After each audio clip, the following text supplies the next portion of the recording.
was 3 days away from going home to his wife and kids. 14 years done, nearly free, and he never made it out.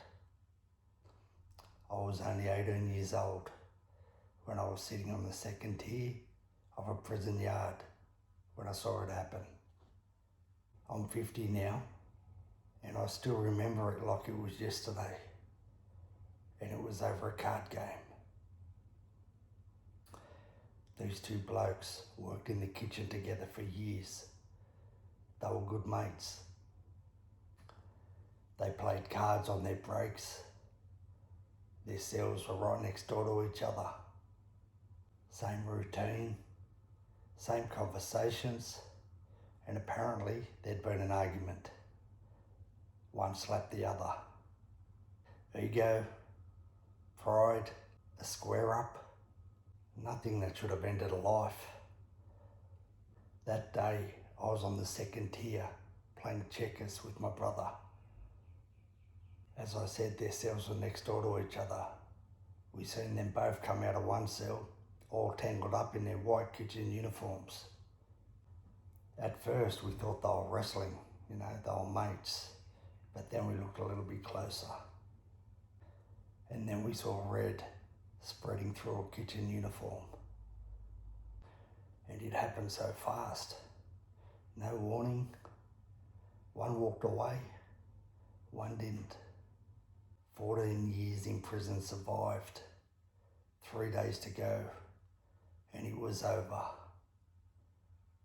The prison went into lockdown. 3 days in our cells. Police questioning everyone. Looking through my bars on my window, I saw a news helicopter hovering over the yard.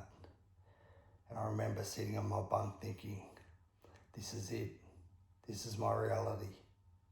I'm in prison. And here's what still sits with me at 50. It isn't just what happened. It was how small the trigger was. A card game. A slap. A moment of pride. And 14 years meant nothing. And that is what prison really is. You don't just serve your sentence. You live inside everyone else's bad decisions too. You can nearly make it home. You can do everything right for years. And one moment, yours or someone else's, can erase it all. If you're young and you think prison is somewhere you just do your time, understand this. It only takes 1 second to lose everything. And sometimes you don't get a second chance. Here's the part that hits me more than it did at 18. Back then, I was just a young bloke trying to survive.